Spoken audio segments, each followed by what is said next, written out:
মানুষ মানুষ যখন জন্ম নেয় তখন তার সাথে তার জিহ্বাও জন্ম নেয়। কিছু বছর পরে তার দাঁতও ওঠে, আর বৃদ্ধ অবস্থায় এই দাঁত তার সঙ্গ ছেড়ে চলে যায়। কিন্তু জিহ্বা তখনও সঙ্গ দেয়, কারণ দাঁত কঠোর হয় কিন্তু জিহ্বা কোমল হয়।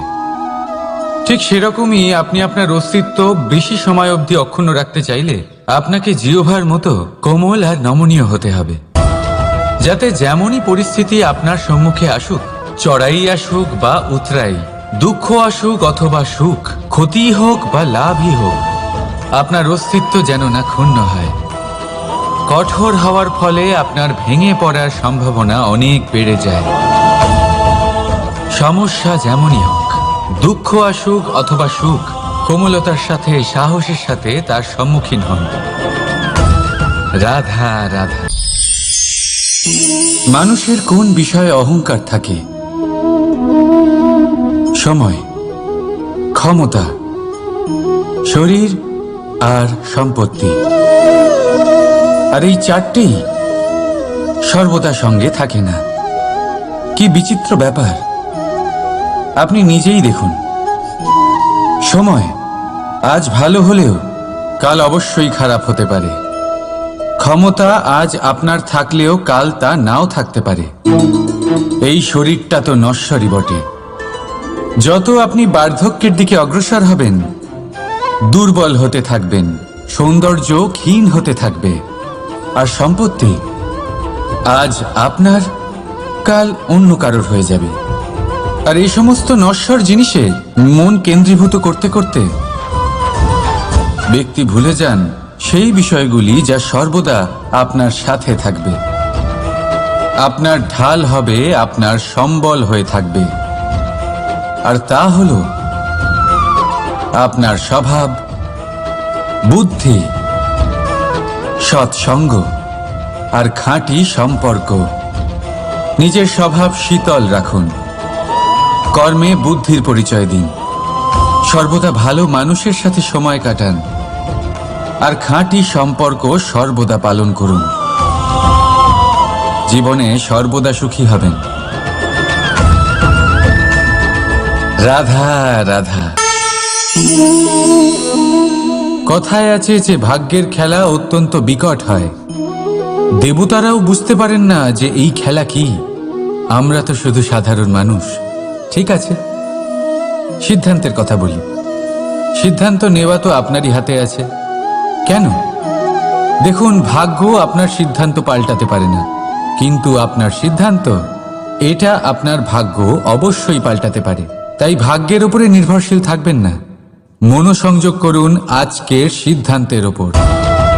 শান্ত মনে বিচার করুন, তারপর সিদ্ধান্ত নিন, কারণ এই সিদ্ধান্ত এটা বড়ই গুরুত্বপূর্ণ। আপনার আজকের সিদ্ধান্ত আপনার ভবিষ্যতের কাঠামো। আপনার আজকের এই সিদ্ধান্ত ভবিষ্যতে সৌভাগ্য হতে পারে, আবার দুর্ভাগ্য হয়ে দাঁড়াতে পারে। সিদ্ধান্ত আপনার। রাধা রাধা। আমরা সবাই মন্দিরে যাই, ঈশ্বরের সামনে হাত জড়ো করে বসি আর নিজের ইচ্ছে প্রকাশ করি। কখনো ভেবেছেন ঈশ্বরের কেমন লাগতে পারে যে আমার ভক্তরা আমার কাছে আসে শুধুমাত্র নিজের ইচ্ছে পূরণের জন্য, আমার সাথে দেখা করতে নয়? অসংখ্য লোক মন্দিরে যান নিজের ইচ্ছে ঈশ্বরকে জানানোর জন্য। যদি তাদের ইচ্ছে পূরণ না হয়, তারা হতাশ হয়ে পড়েন। এবার থেকে যখনই আপনি মন্দিরে যাবেন, ঈশ্বরের সামনে বসবেন, হাত জড়ো করবেন আর বলবেন, ধন্যবাদ, ধন্যবাদ ঈশ্বর যে আপনি আমাকে যা দিয়েছেন তাতেই আমি খুশি। শুধু আমাকে পথ দেখাবেন যে কিভাবে আমি নিজের কর্মের দ্বারা, শুধু আমার কর্মের দ্বারা সেই সব পেতে পারি যা আমি চাই। ঈশ্বরের থেকে শুধু চাইতে গেলে তাহলে ঈশ্বরের কাছে নিজেকে অনেক ছোট মনে হবে। কিন্তু যদি নিজের কর্ম করে তারপর ঈশ্বরকে ধন্যবাদ জানান, তাহলে সঠিক রূপে আপনি ঈশ্বর লাভ করবেন। রাধা রাধা। মন্থন।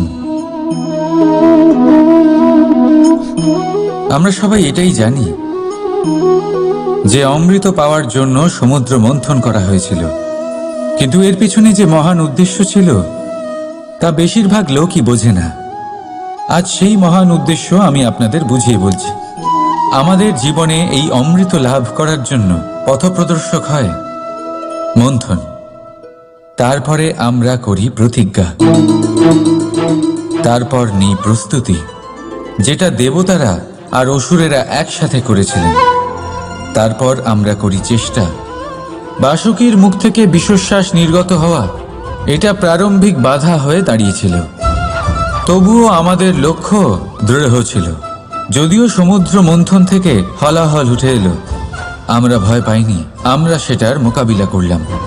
ঠিক সেই পথেই যখন আমরা অনেক অমূল্য রত্ন পেলাম, নক্ষত্র পেলাম, সেটার প্রতি আকর্ষিত না হয়ে অমৃত লাভ করার পরেই আমরা শান্ত হলাম।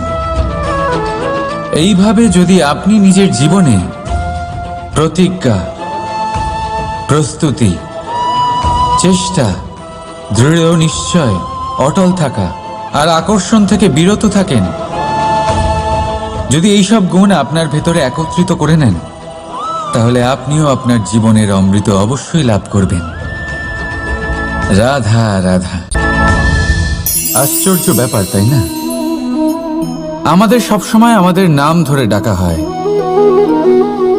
নাম দিয়েই আমাদের পরিচয়। এই নামই আমাদের ইতিহাসে স্থান বানাতে আমাদের সাহায্য করে। সুনাম অর্জন করতে মানুষ কি না করে থাকে, নামে যাতে কলঙ্ক না লাগে তার জন্য মানুষ কি না করে থাকে। জীবনে আপনি যা পেয়েছেন, অর্থ, সম্পত্তি, সুখ, এই সব কিছুই নামের কাছে মূল্যহীন। নাম সর্বদা উচ্চস্থানে থাকে। এই নামকরণের অনুষ্ঠান আমাদের কাছে অত্যন্ত গুরুত্বপূর্ণ। এবারে আপনার কি মনে হয় আমি কোন নামের কথা বলছি? সেই নাম যা আমরা জন্ম থেকে পেয়েছি? না, আমি সেই নামের কথা বলছি যা আমরা নিজের কর্ম দ্বারা অর্জন করেছি। যা জন্মের সময় পেয়েছি তা মৃত্যুর সাথে চলে যাবে, কিন্তু যে নাম কর্মের দ্বারা অর্জন করেছি সেটা আমাদের অমর করবে। মাতা পিতা আমাদের জন্ম দেয়, জন্মের সাথে সম্পর্ক দেয়, সমাজ থেকে পাই বন্ধু, প্রকৃতি থেকে পাই খাদ্য। যদি এমন কিছু থাকে যা আমরা নিজের যোগ্যতায় পাই, তা হলো আমাদের কর্মের ফল, সেই নাম যা আমরা আমাদের কর্মের দ্বারা অর্জন করেছি। তাই সর্বদা ভালো কর্ম করুন আর আমার সাথে ভালোবেসে বলুন রাধা রাধা। মানুষ বড়ই বিচিত্র প্রাণী, সব সময় লড়াই করতে থাকে, সব সময় চেষ্টা করে যাতে সেই শ্রেষ্ঠ হয়, চেষ্টা করে যাতে তার সামনে সবার মাথা নত হয়।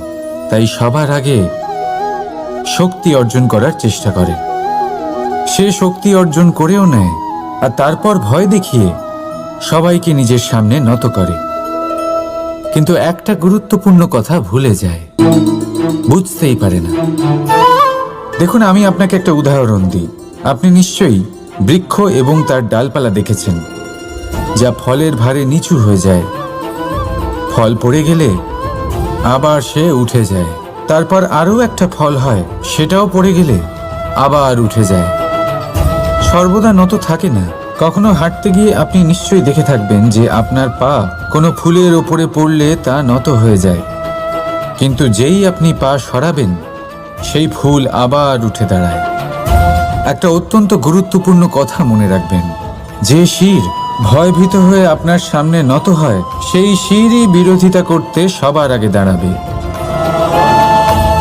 আপনি জিতে নিন, সবাইকে জিতে নিন, কিন্তু ক্ষমতার দ্বারা নয়। তাদের জিতুন প্রেমের সাহায্যে। রাধা রাধা। ঈশ্বর লতা পাতাকে দাঁড়িয়ে থাকার শক্তি দেননি, ঈশ্বর এই শক্তি দিয়েছেন বৃক্ষকে। এই লতা পাতা বৃক্ষের সাহায্যে দাঁড়িয়ে থাকে, তাতেই বিকশিত হয়। এবার এই লতা পাতা দুই ধরনের হয়। প্রথম সে যে এই বৃক্ষতে বিকশিত হয়, ফুল ফুটিয়ে তোলে, নিজেকেও সুন্দর বানায়, বৃক্ষকেও সুন্দর বানিয়ে তোলে। দ্বিতীয় সে যে বৃক্ষকে পুরোপুরি শুকিয়ে দেয়, তার প্রাণ শক্তি তার থেকে কেড়ে নেয়, আর শেষে নিজেও ধ্বংস হয়ে যায়। তাই মনে রাখবেন, যে ব্যক্তি সবসময় আপনার সাথে থাকে, সবসময় আপনার সম্বল হয়ে থাকে, সবসময় সে আপনাকে সাহায্য করে, আর যদি আপনি তার সাথে ছলনা করেন, আপনার অন্ত নিশ্চিত। এরকম কখনো করবেন না। সেই ব্যক্তিকে ভালোবাসা দিন, সম্মান দিন, আর আমার সাথে প্রসন্ন হয়ে বলুন, রাধা রাধা। কখনো আপনি কোনো কুমোরকে দেখেছেন যারা মাটির পাত্র বানায়?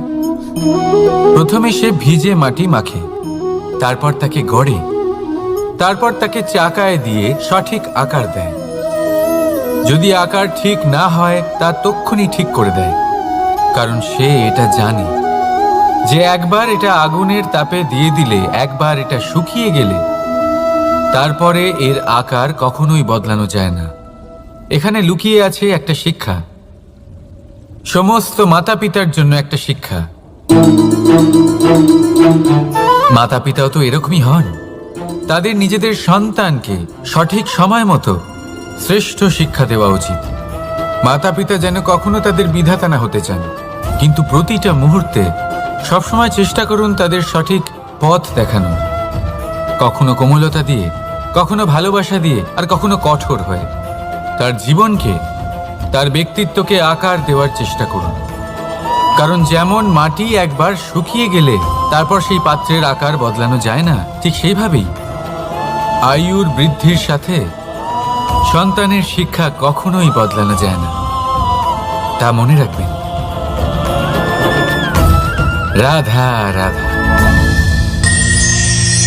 আপনি কি কখনো কোনো প্রজাপতি দেখেছেন? ভালো নিশ্চয়ই লাগে। আসলে প্রজাপতি কার না ভালো লাগে? ছোট হোক বা বড়, প্রজাপতিকে সবার ভালো লাগে। এবারে ভাবুন, এই প্রজাপতির সূত্রপাত কি করে হয়? এই প্রজাপতি শুরু হয় একটা গুটি থেকে, যেখানে সে সুরক্ষিত থাকে। গুটি ভেঙে যখন সে এই সংসারে আসে, তখন একটা কীট রূপে থাকে। কীট যে ভূমির ওপরে চলাচল করে, যে বৃক্ষের পাতার ওপরে সুরক্ষিত থাকে। তারপরে তার মধ্যে আসে আরো একটা পরিবর্তন, তার ডানা গজায়। তখনই সে প্রজাপতি হয়। তখন সে খোলা আকাশে উড়ে বেড়াতে পারে। সুন্দর সুন্দর পুষ্প থেকে সে মধু পান করে। কখনো ভেবেছেন যে প্রজাপতি ছাড়া আর কেউ এটা পারে না কেন? কারণ সে সেই গুটি থেকে বেরোতে পারে। যদি সে সেই গুটি থেকে নাই বেরোতো, সে উড়তেই পারতো না, কখনো প্রজাপতি হতেই পারতো না। আমাদের সাথেও ঠিক এটাই হয়।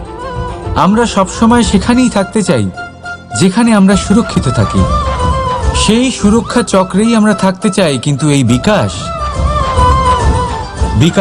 সুরক্ষা সীমা পার হওয়ার পরেই অর্জন করা যায়। তাই যদি আপনি জীবনে বড় কিছু করতে চান, মহান কাজ করতে চান, নিজের ব্যক্তিত্ব তৈরি করতে চান, তাহলে এই সুরক্ষা চক্র ভুলে যান। সুরক্ষা সীমা লঙ্ঘন করুন, এগিয়ে যান, প্রতিকূলতার সম্মুখীন হন, কঠিন পরিস্থিতির সম্মুখীন হন, সাহস করে এগিয়ে চলুন, আরো শক্তিশালী হয়ে উঠুন। তবেই আপনি জীবনে কিছু করতে পারবেন, তবেই আপনার ডানা গজাবে, আর তবেই আপনি এই সুন্দর আকাশে উড়ে বেড়াতে পারবেন। রাধা রাধা।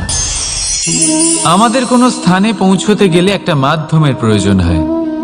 কিছু মানুষ এই মাধ্যমকে রাস্তা বলে, কেউ পথ বলে, আবার কেউ বলে সরণি। মানুষ নিজের লক্ষ্যে পৌঁছানোর জন্য এই পথেরই খোঁজে থাকে। কিন্তু মানুষ একটা কথা বুঝতে পারে না, যে এই পথে এগোতে গেলে এই পথকে পিছনে ঠেলাও অত্যন্ত প্রয়োজন।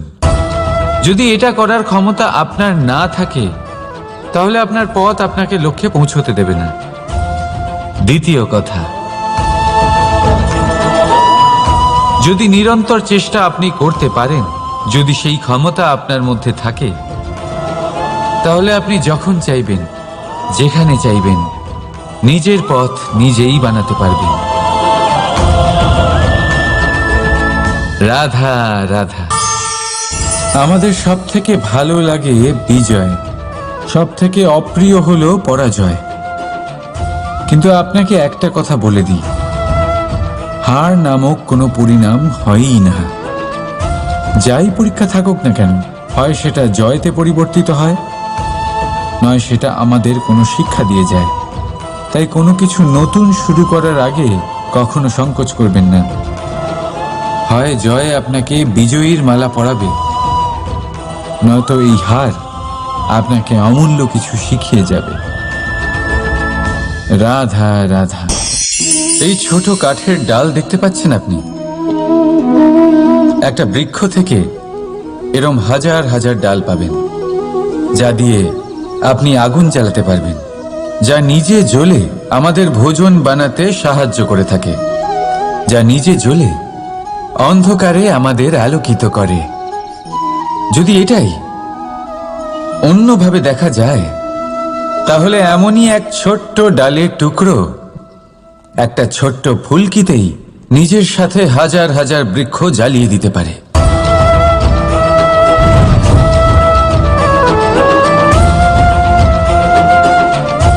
পার্থক্য কোথায়? পার্থক্য হলো শুধু দৃষ্টিভঙ্গিতে, মানসিকতায়। যদি এই মন শীতল রাখেন, শান্ত রাখেন, তাহলে অসংখ্য মানুষের জীবন আলোকিত করবেন। যদি ক্রোধ আর অহংকারের আগুনে জ্বলতে থাকেন, তাহলে শুধুমাত্র বিনাশ করবেন।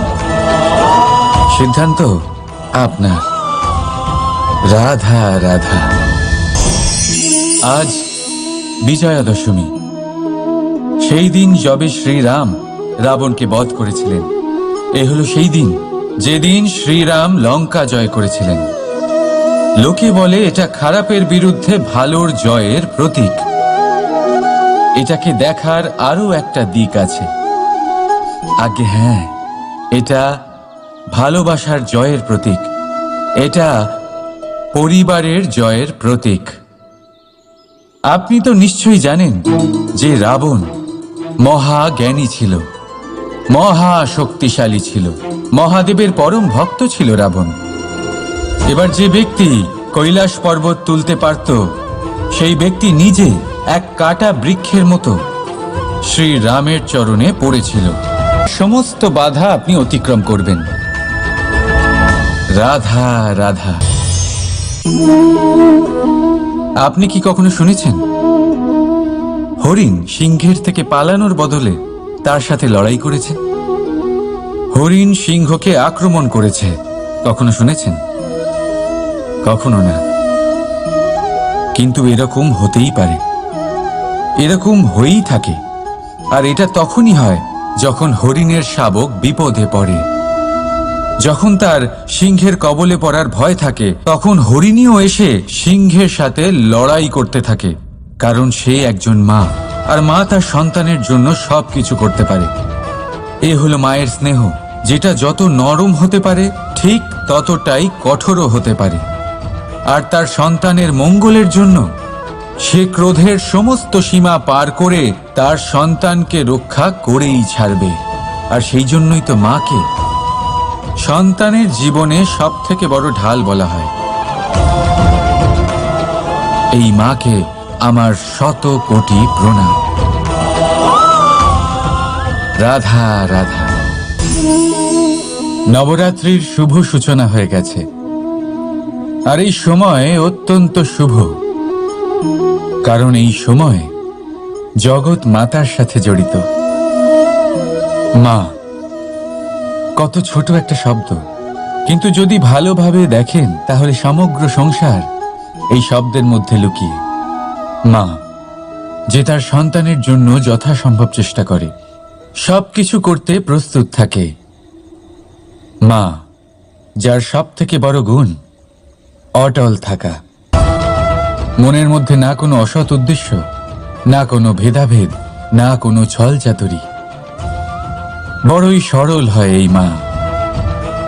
সন্তান যদিও বা মিছে মিছে কেঁদে ওঠে, মায়ের মনে হয় সন্তানের হয়তো সত্যিই খিদে পেয়েছে। মা জন্মদাত্রী হোক বা পালিকাই হোক, স্বর্গ, এই স্বর্গ আমরা মায়ের চরণের তলায় খুঁজে পাই। তাই এই মাকে আমাদের শত কোটি প্রণাম। রাধা রাধা। সহনশীলতা মায়ের দ্বিতীয় সব থেকে বড় গুণ। কথায় আছে যে পৃথিবীর থেকে বেশি সহ্য শক্তি আর কারণ নেই। তাকে কর্ষণ করার পরেও পৃথিবী আমাদের ফসল প্রদান করে, কিন্তু মা, এই মা পৃথিবীর থেকে কম কিছু সহনশীল নয়। একবার ভেবে দেখুন, 9 মাস অবধি সন্তানকে নিজের গর্ভে ধারণ করে। এই সহনশীলতা কি কোনো পুরুষ দেখাতে পারবে? মায়ের আরো দুটো মহান গুণ, সাহস আর সম্বল।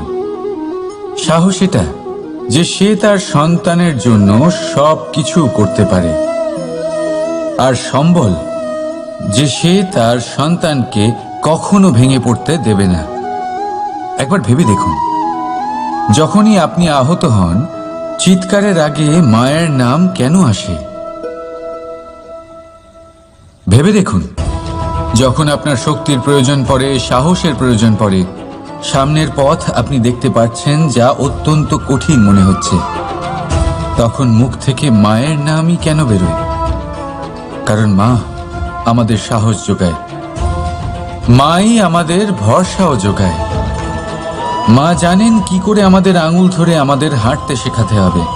মা এটাও জানে যে কিভাবে কান ধরে আমাদের সঠিক পথে নিয়ে আসতে হবে। এই রকম সাহসী মায়েদের আমার শত কোটি প্রণাম। রাধা রাধা। মায়ের আরেকটা সব থেকে মহান গুণ, পরিস্থিতির সাথে নিজেকে মানিয়ে নেওয়ার অদ্ভুত শক্তি। যেভাবে একজন মা নিজেকে মানিয়ে নিতে পারেন, আর কেউ তা পারে না। মা একটা বিশাল নদীর মতো, যার গতিবেগ অপরিসীম, কিন্তু অহংকার একটুও নেই। যেভাবে একটা নদী পথের অনুকূলে প্রবাহিত হয়, সেভাবে একজন মা নিজের সন্তানের স্নেহে ঢলে পড়ে, পরিস্থিতি যাই হোক না কেন। সন্তানের ঘুমানোর সময়ের সাথে নিজের ঘুমানো, সন্তানের জাগার সময়ের সাথে নিজের জেগে ওঠা, সন্তানের পছন্দ মতো খাবার সে নিজের পছন্দের খাবার বানিয়ে নেয়। এটা মায়ের আঁচলই বটে, যা রোদে ছায়া হয়ে আসে, যা শীতে কম্বলের কাজ করে। মা মা এমন হয় যে সন্তানের যাতে ঘুম না ভাঙে, সেই জন্য সে এক পাশ হয়ে ঘুমানোর অভ্যেস করে নেয়। আর পরিস্থিতির সাথে শুধুমাত্র সেই মানিয়ে নিতে পারে যে সন্তানকে প্রকৃত ভালোবাসে। এই মাকে আমার শত কোটি প্রণাম। রাধা রাধা। করুণা, করুণা সেই অনুভূতি যার থেকে এই সংসারের সমস্ত অনুভূতির জন্ম হয়। আর এই সমগ্র সংসার মায়ের থেকে জন্ম নেয়। মাই সেই ব্যক্তি যিনি করুণার সাগর। সন্তানকে দেখেই উনি বুঝে যান যে তার বিড়ম্বনা কিসের, তার কিসের প্রয়োজন। সন্তানের চোখে যদি উনি জল দেখেন, সেটা দেখেই উনি বুঝে যান যে সন্তানের শরীরের কোন অংশে সে আঘাত পেয়েছে। সন্তানের কিছু না বলা সত্ত্বেও মা বুঝে যান যে আজ আহারে সন্তান কি খেতে চায়। ইনি হলেন মা।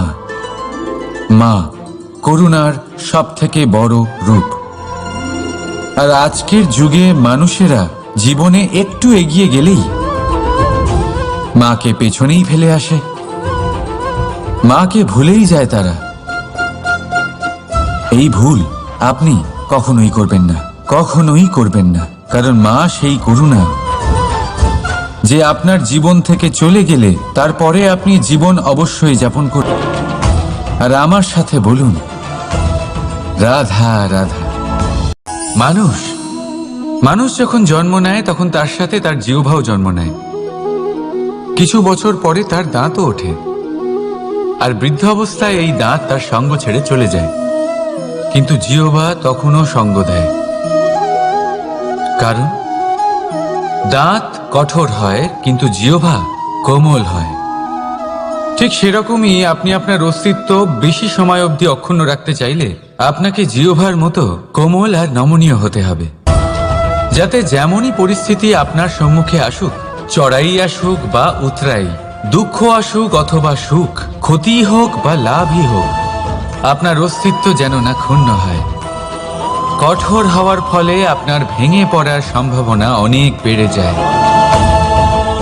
সমস্যা যেমনই হোক, দুঃখ আসুক অথবা সুখ, কোমলতার সাথে সাহসের সাথে তার সম্মুখীন হন। রাধা রাধা। মন্থন। আমরা সবাই এটাই জানি যে অমৃত পাওয়ার জন্য সমুদ্র মন্থন করা হয়েছিল, কিন্তু এর পিছনে যে মহান উদ্দেশ্য ছিল তা বেশিরভাগ লোকই বোঝে না। আজ সেই মহান উদ্দেশ্য আমি আপনাদের বুঝিয়ে বলছি। আমাদের জীবনে এই অমৃত লাভ করার জন্য পথপ্রদর্শক হয় মন্থন। তারপরে আমরা করি প্রতিজ্ঞা, তারপর নিই প্রস্তুতি, যেটা দেবতারা আর অসুরেরা একসাথে করেছিলেন। তারপর আমরা করি চেষ্টা। বাসুকীর মুখ থেকে বিশ্বশ্বাস নির্গত হওয়া এটা প্রারম্ভিক বাধা হয়ে দাঁড়িয়েছিল, তবুও আমাদের লক্ষ্য দৃঢ় ছিল। যদিও সমুদ্র মন্থন থেকে হলাহল উঠে এলো, আমরা ভয় পাইনি, আমরা সেটার মোকাবিলা করলাম। ঠিক সেই পথেই যখন আমরা অনেক অমূল্য রত্ন পেলাম, নক্ষত্র পেলাম, সেটার প্রতি আকর্ষিত না হয়ে অমৃত লাভ করার পরেই আমরা শান্ত হলাম। এইভাবে যদি আপনি নিজের জীবনে প্রতিজ্ঞা, প্রস্তুতি, চেষ্টা, দৃঢ় নিশ্চয়, অটল থাকা আর আকর্ষণ থেকে বিরত থাকেন, যদি এইসব গুণ আপনার ভেতরে একত্রিত করে নেন, তাহলে আপনিও আপনার জীবনের অমৃত অবশ্যই লাভ করবেন। রাধা রাধা। মানুষের কোন বিষয়ে অহংকার থাকে? সময়, ক্ষমতা, শরীর আর সম্পত্তি। আর এই চারটেই সর্বদা সঙ্গে থাকে না। কি বিচিত্র ব্যাপার! আপনি নিজেই দেখুন। সময় আজ ভালো হলেও কাল অবশ্যই খারাপ হতে পারে। ক্ষমতা আজ আপনার থাকলেও কাল তা নাও থাকতে পারে। এই শরীরটা তো নশ্বরই বটে। যত আপনি বার্ধক্যের দিকে অগ্রসর হবেন, দুর্বল হতে থাকবেন, সৌন্দর্য ক্ষীণ হতে থাকবে। আর সম্পত্তি আজ আপনার, কাল অন্য কারোর হয়ে যাবে। আর এই সমস্ত নশ্বর জিনিসে মন কেন্দ্রীভূত করতে করতে ব্যক্তি ভুলে যান সেই বিষয়গুলি যা সর্বদা আপনার সাথে থাকবে, আপনার ঢাল হবে, আপনার সম্বল হয়ে থাকবে। আর তা হলো আপনার স্বভাব, বুদ্ধি, সৎসঙ্গ আর খাঁটি সম্পর্ক। নিজের স্বভাব শীতল রাখুন, কর্মে বুদ্ধির পরিচয় দিন, সর্বদা ভালো মানুষের সাথে সময় কাটান, আর খাঁটি সম্পর্ক সর্বদা পালন করুন। জীবনে সর্বদা সুখী হবেন। রাধা রাধা। কথায় আছে যে ভাগ্যের খেলা অত্যন্ত বিকট হয়। দেবতারাও বুঝতে পারেন না যে এই খেলা কি। আমরা তো শুধু সাধারণ মানুষ। ঠিক আছে, সিদ্ধান্তের কথা বলি। সিদ্ধান্ত নেওয়া তো আপনারই হাতে আছে। কেন? দেখুন, ভাগ্য আপনার সিদ্ধান্ত পাল্টাতে পারে না, কিন্তু আপনার সিদ্ধান্ত, এটা আপনার ভাগ্য অবশ্যই পাল্টাতে পারে। তাই ভাগ্যের উপরে নির্ভরশীল থাকবেন না। মনোসংযোগ করুন আজকের সিদ্ধান্তের ওপর।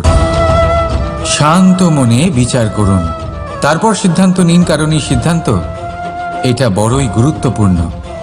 আপনার আজকের সিদ্ধান্ত আপনার ভবিষ্যতের কাঠামো। আপনার আজকের এই সিদ্ধান্ত ভবিষ্যতে সৌভাগ্য হতে পারে, আবার দুর্ভাগ্যও হয়ে দাঁড়াতে পারে। সিদ্ধান্ত আপনার। রাধা রাধা। আমরা সবাই মন্দিরে যাই, ঈশ্বরের সামনে হাত জড়ো করে বসি আর নিজের ইচ্ছে প্রকাশ করি। কখনো ভেবেছেন ঈশ্বরের কেমন লাগতে পারে যে আমার ভক্তরা আমার কাছে আসে শুধুমাত্র নিজের ইচ্ছে পূরণের জন্য, আমার সাথে দেখা করতে নয়? অসংখ্য লোক মন্দিরে যান নিজের ইচ্ছে ঈশ্বরকে জানানোর জন্য। যদি তাদের ইচ্ছে পূরণ না হয় তারা হতাশ হয়ে পড়েন। এবার থেকে যখনই আপনি মন্দিরে যাবেন, ঈশ্বরের সামনে বসবেন, হাত জড়ো করবেন আর বলবেন, ধন্যবাদ, ধন্যবাদ ঈশ্বর যে আপনি আমাকে যা দিয়েছেন তাতেই আমি খুশি। শুধু আমাকে পথ দেখাবেন যে কিভাবে আমি নিজের কর্মের দ্বারা, শুধু আমার কর্মের দ্বারা সেই সব পেতে পারি যা আমি চাই। ঈশ্বরের থেকে শুধু চাইতে গেলে তাহলে ঈশ্বরের কাছে নিজেকে অনেক ছোট মনে হবে। কিন্তু যদি নিজের কর্ম করে তারপর ঈশ্বরকে ধন্যবাদ জানান, তাহলে সঠিক রূপে আপনি ঈশ্বর লাভ করবেন। রাধা রাধা। আশ্চর্য ব্যাপার, তাই না? আমাদের সবসময় আমাদের নাম ধরে ডাকা হয়, নাম দিয়েই আমাদের পরিচয়। এই নামই আমাদের ইতিহাসে স্থান বানাতে আমাদের সাহায্য করে। সুনাম অর্জন করতে মানুষ কি না করে থাকে, নামে যাতে কলঙ্ক না লাগে তার জন্য মানুষ কি না করে থাকে। জীবনে আপনি যা পেয়েছেন, অর্থ, সম্পত্তি, সুখ, এই সব কিছুই নামের কাছে মূল্যহীন। নাম সর্বদা উচ্চ স্থানে থাকে। এই নামকরণের অনুষ্ঠান আমাদের কাছে অত্যন্ত গুরুত্বপূর্ণ। এবারে আপনার কি মনে হয় আমি কোন নামের কথা বলছি? সেই নাম যা আমরা জন্ম থেকে পেয়েছি? না, আমি সেই নামের কথা বলছি যা আমরা নিজের কর্ম দ্বারা অর্জন করেছি। যা জন্মের সময় পেয়েছি তা মৃত্যুর সাথে চলে যাবে, কিন্তু যে নাম কর্মের দ্বারা অর্জন করেছি সেটা আমাদের অমর করবে। মাতা পিতা আমাদের জন্ম দেয়, জন্মের সাথে সম্পর্ক দেয়। সমাজ থেকে পাই বন্ধু, প্রকৃতি থেকে পাই খাদ্য। যদি এমন কিছু থাকে যা আমরা নিজের যোগ্যতায় পাই, তা হলো আমাদের কর্মের ফল। সেই নাম যা আমরা আমাদের কর্মের দ্বারা অর্জন করেছি। তাই সর্বদা ভালো কর্ম করুন আর আমার সাথে ভালোবেসে বলুন, রাধা রাধা। মানুষ বড়ই বিচিত্র প্রাণী, সব সময় লড়াই করতে থাকে, সব সময় চেষ্টা করে যাতে সেই শ্রেষ্ঠ হয়, চেষ্টা করে যাতে তার সামনে সবার মাথা নত হয়। তাই সবার আগে শক্তি অর্জন করার চেষ্টা করে। সে শক্তি অর্জন করেও নেয় আর তারপর ভয় দেখিয়ে সবাইকে নিজের সামনে নত করে। কিন্তু একটা গুরুত্বপূর্ণ কথা ভুলে যায়, বুঝতেই পারে না। দেখুন, আমি আপনাকে একটা উদাহরণ দিই।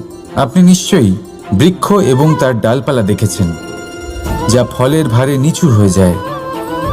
ফল পড়ে গেলে আবার সে উঠে যায়, তারপর আরও একটা ফল হয়, সেটাও পড়ে গেলে আবার উঠে যায়।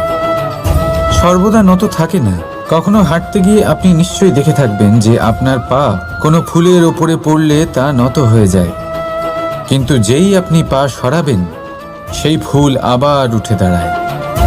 একটা অত্যন্ত গুরুত্বপূর্ণ কথা মনে রাখবেন, যে শির ভয়ভীত হয়ে আপনার সামনে নত হয়, সেই শিরই বিরোধিতা করতে সবার আগে দাঁড়াবে। আপনি জিতে নিন, সবাইকে জিতে নিন, কিন্তু ক্ষমতার দ্বারা নয়। তাদের জিতুন প্রেমের সাহায্যে। রাধা রাধা। ঈশ্বর লতা পাতাকে দাঁড়িয়ে থাকার শক্তি দেননি, ঈশ্বর এই শক্তি দিয়েছেন বৃক্ষকে। এই লতাপাতা বৃক্ষের সাহায্যে দাঁড়িয়ে থাকে, তাতেই বিকশিত হয়। এবার এই লতাপাতা দুই ধরনের হয়। প্রথম সে যে এই বৃক্ষতে বিকশিত হয়, ফুল ফুটিয়ে তোলে, নিজেকেও সুন্দর বানায়, বৃক্ষকেও সুন্দর বানিয়ে তোলে। দ্বিতীয় সে যে বৃক্ষকে পুরোপুরি শুকিয়ে দেয়, তার প্রাণ শক্তি তার থেকে। রাধা রাধা। কখনো আপনি কোনো কুমোরকে দেখেছেন যারা মাটির পাত্র বানায়? প্রথমে সে ভিজে মাটি মাখে, তারপর তাকে গড়ে, তারপর তাকে চাকায় দিয়ে সঠিক আকার দেয়। যদি আকার ঠিক না হয় তা তক্ষুনি ঠিক করে দেয়, কারণ সে এটা জানে যে একবার এটা আগুনের তাপে দিয়ে দিলে, একবার এটা শুকিয়ে গেলে তারপরে এর আকার কখনোই বদলানো যায় না। এখানে লুকিয়ে আছে একটা শিক্ষা, সমস্ত মাতা পিতার জন্য একটা শিক্ষা। মাতা পিতাও তো এরকমই হন, তাদের নিজেদের সন্তানকে সঠিক সময় মতো শ্রেষ্ঠ শিক্ষা দেওয়া উচিত। মাতা পিতা যেন কখনো তাদের বিধাতা না হতে চান, কিন্তু প্রতিটা মুহূর্তে সবসময় চেষ্টা করুন তাদের সঠিক পথ দেখানো, কখনো কোমলতা দিয়ে, কখনো ভালোবাসা দিয়ে, আর কখনো কঠোর হয়ে। তার জীবনকে, তার ব্যক্তিত্বকে আকার দেওয়ার চেষ্টা করুন, কারণ যেমন মাটি একবার শুকিয়ে গেলে তারপর সেই পাত্রের আকার বদলানো যায় না, ঠিক সেইভাবেই আয়ুর বৃদ্ধির সাথে সন্তানের শিক্ষা কখনোই বদলানো যায় না। তা মনে রাখবেন। রাধা রাধা।